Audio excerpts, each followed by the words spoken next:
तर आज मी ना मस्तपैकी चमचमीत झणझणीत अशी भरलेली शिमला मिरची बनवली।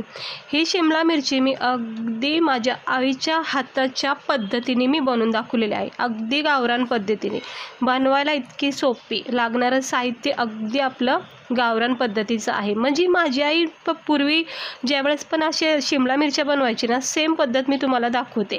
तिकडे बघू शकता इतकी छान अशी ही शिमला मिरची तयार होती। तर चला बघू घेऊया याला लागणारं साहित्य, बनवायची कृती। तिकडे मी मस्तपैकी छोट्या छोट्या अशा शिमला मिरच्या आणल्यात। छोट्या शिमला मिरच्या असल्या ना, मग हे भरलेले शिमला मिरची बनवायला छान वाटतात आणि मग ते खायला पण सोपे जातात आणि मसालासुद्धा याच्यामध्ये मग काही जास्त लागत नाही। त्यामुळं मी हे छोट्या छोट्या शिमला मिरच्या घेऊन आले, स्वच्छ धुवून घेतल्यात। आता ह्याला दोन साईडने तुम्ही कट करू शकता। एक तर वांग्यासारख्या 4 फोडी किंवा असं देठाचा भाग काढायचा। तर मी देठाचा भाग कट करून आज ह्या शिमला मिरच्या बनवणार आहे। तुम्ही हवं तर वांग्यासारख्या अशा भरलेलं वांगं करतो बघा, तसे 4 फोडीसुद्धा याच्या करू शकता हलक्या हाताने। तर एक प्लेट घ्यायचं, सुरुवातीला अशी एक शिमला मिरची, म्हणजे एक शिमला मिरची घेऊन मी तुम्हाला ही कटिंग दाखवते। आता हा जो देठाचा भाग आहे ना, हा सुरुवातीचा पहिला हलक्या हाताने तोडून घ्यायचं। चाकूचं किंवा चमच्याचं टोक घ्यायचं आणि त्याने असं हे देठाचा भाग काढून घ्यायचा। भरलेलं वांगं करतो बघा, तसं तुम्ही याच्या 4 फोडीसुद्धा करू शकता। पण ह्याच्यामध्ये ना, हे अशा पद्धतीमध्ये ना मसाला खूप छान भरला जातो, म्हणजे सोपा जातो। आता हे बघा, हे असं मधोमध कसं हे कट झालेलं आहे। ह्याला असं आपला जो चमचा असतो ना पोहे खायचा, तो चमचा घ्यायचा आणि याला आतमध्ये असं अलगद होल पाडायचं एक, आणि ह्या सगळ्या ब्या काढून टाकायच्या। शिमला मिरचीचे बी वगैरे जर तुम्हाला आवडत असेल खायला तर ते ठेवू शकता आतमध्येच, फक्त वरचा भाग जो आहे तो मोकळा करायचा। तर मी ह्या सगळ्या बी काढून घेते,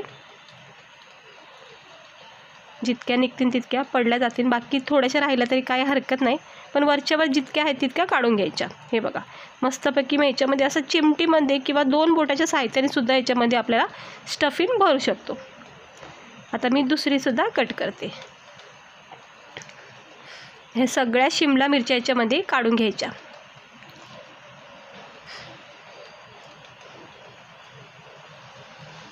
हे असं देठाचा भाग कट करायचा वरचा। हे बघा असं होल लगेच पडलं जातं आणि मग ते असं चमच्याच्या साहाय्याने हे सगळं साईडचं काढून टाकायचं। वरच्यावरच काढायचं, जास्त काही जोरात करायचं नाही, म्हणजे प्रेस नाही करायचं जास्त, नाहीतर शिमला मिरची तुटू शकते। तर ह्या गोष्टीची काळजी घ्या, नाहीतर काय होईल, सगळी मेहनत वायाला जाईल। अलगद हाताने जितकं होईल तितकं हे शिमला मिरचीची बी वगैरे काढून घ्यायची। हे बघा किती छान असं मस्तपैकी शिमला मिरची अशी मोकळी झालेली आहे। मग अशा प्रकारे ना शिमला मिरचीमध्ये मसाला भरायला सोपा जातो, म्हणून मला ही पद्धत आवडते। तुम्ही पण करून बघा, अशा पद्धतीने खूप सोपी जाते। अशा सेम प्रोसेसनी मी ह्या मिरच्या सगळ्या कट करून घेते। हे बघा, हे असा होल पाडला की हे आतल्या बिया जर तुम्हाला आवडत असतील तर ठेवू शकता, नाही तर मग असं हलक्या हाताने प्रेस करून ह्याचे देठ मोकळे करायचे आतले जॉईंटिंग, आणि मग हे हलक्या हाताने ही बी निघली जाते आणि मोकळी मग शिमला मिरची आपली ही सारण भरायला तयार होते। हे बघा किती छान याच्यामध्ये मग सारण भरता येतं। चला आता मी ह्या सगळ्या अशा करून घेते। आणि काय होतं माहिती आहे का, हे ज्या बिया आहेत ना, ह्यासुद्धा छान चवदार लागतात खाण्यामध्ये, कवळ्या असतात खूप छान। तर मसाल्यामध्ये सुद्धा तुम्ही हे टाकू शकता वेस्ट न करता, आणि नसेल आवडत तर मग टाकून द्या। हे बघा छानपैकी ह्या आपल्या मिरच्या झालेल्या आहेत मोकळ्या करून। तर आता याचा मसाला आपण तयार करून घेऊया, अगदी सोप्या पद्धतीचा, गावरान पद्धतीचा। शेंगदाणे आणि 2-4 लसणाच्या पाकळ्या छानपैकी थोडा तव्यावर भाजून घ्यायचं आणि कूट करायचा असा मिक्सरमध्ये। अगदी जाड, अगदी बारीक करू नका, थोडंसं याच्यामध्ये जाडसरपणा ठेवा। जास्त बारीक केला ना तो खूप भुगा होऊन जाईल सगळा, हे थोडंसं याच्यामध्ये जाडसरपणा ठेवायचा। हे बघा ह्याच्यामध्ये लसूण टाकायचा 5-7 पाकळ्या आणि एक अर्धी वाटी शेंगदाणे घ्यायचे आणि याचा कूट करायचा। आता ह्याच्यामध्ये आपल्याला चवीनुसार मीठ टाकायचं सुरुवातीला। ही शिमला मिरची ना तुम्ही हिरव्या मिरचीची पण करू शकता। तर चवीनुसार लाल तिखट टाकते। बेसिक मसाले याच्यामध्ये आपण टाकून घेऊया।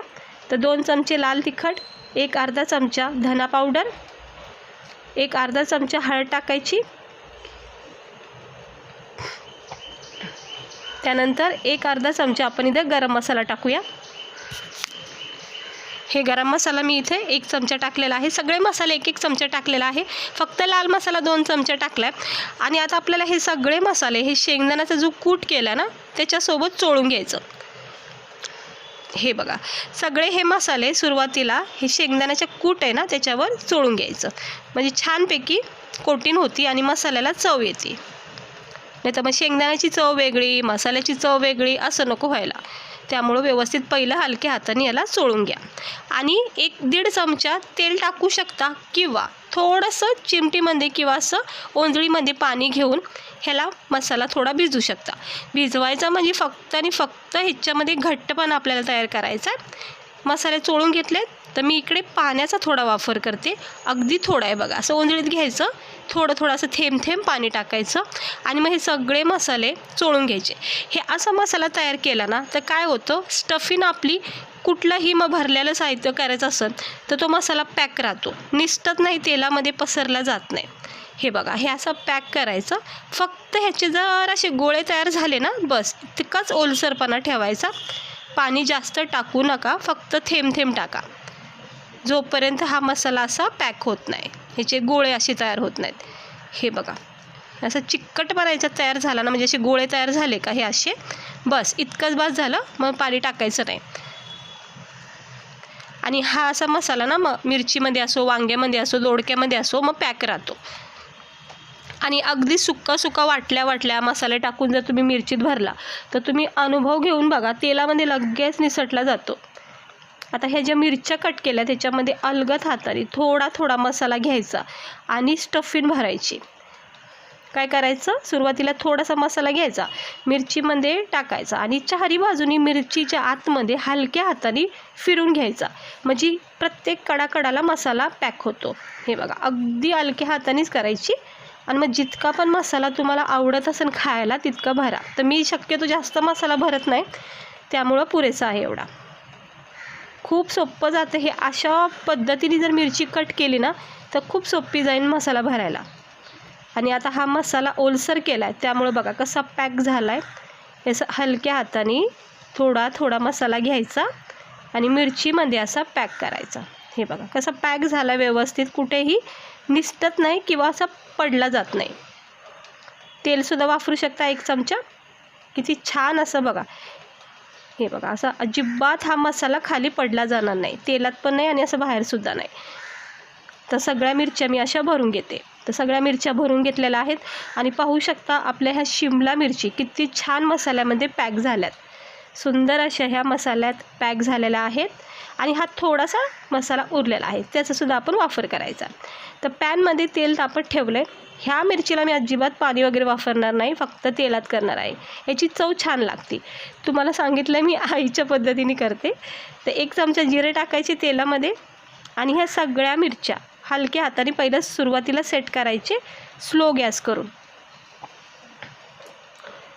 छोट्या मिरच्या असल्या ना मग बनवायला सोपं जातं आणि खायलासुद्धा मग छान वाटतात. हे सगळ्या मसाल्यामध्ये तेलामध्ये जरा फ्राय करून घ्यायचं, थोडंसं शेक द्यायचा. सगळी प्रोसेस गॅस स्लो करूनच करायची. अजिबात इकडे आपण पाण्याचा वापर करणार नाही आहोत. ह्या तेलावर केलेल्या ना मिरच्या इतक्या छान लागतात ना. हा सगळा मसाला भाजला जातो तेलामध्ये वाफेवर. हा उरलेला सगळा मसाला टाकून घ्यायचा. काही जास्त मसाला तयार नव्हता केला म्हणून एक्स्ट्रा काही उरला नाही जास्त. मिक्स करायचा. पण हा मसाला खायची एक वेगळी मजा आहे. आणि हा तेलामध्ये मसाला भाजतो ना तो खाता वेळेस इतका कुरकुरीत वाटतो ना, खूप भारी वाटतो. आता हे बघा सगळं व्यवस्थित तेलामध्ये मसाला कसा भाजला जातोय, मिरच्या भाजल्या जातात. ह्याला काहीच करायचं नाही, फक्त स्लो गॅसवर ठेवून द्यायचं. आणि जर जास्त चिटकायला लागलं तर थेंबर पुन्हा एकदा ओंजळीमध्ये पाणी टाकू शकता, ते पण मसाला न चिटकू म्हणून. तर इकडे बघू शकता मी अगदी थोडंसं चिमूटभर पाणी टाकले. हे बघा म्हणजे कसं आपल्या मसाला फ्राय होतो आणि मिरच्यालासुद्धा वेळ भेटतो. मग हे असं हलक्या हाताने मिरच्या आलटीपलटी करून घ्यायचं 1-2 वेळा आणि मग त्या तेलामध्ये वाफेवर आपल्या मिरच्या ज्या आहेत त्या भाजल्या जातात. हे बघा नरम सॉफ्ट पडत चाललेल्या आहेत. अगदी गाळ करू नका, नाही तर पिचपिच होऊन जाईल आणि मग ती शिमला मिरची खायला काय मजा येत नाही. म्हणून याच्यामध्ये ना थोडासा कच्चापणा म्हणजे कडकपणा ठेवा. तर बघा मस्त झालेली आहे आपली ही भरलेली शिमला मिरची, अगदी वाफेवर आणि तेलात केलेली.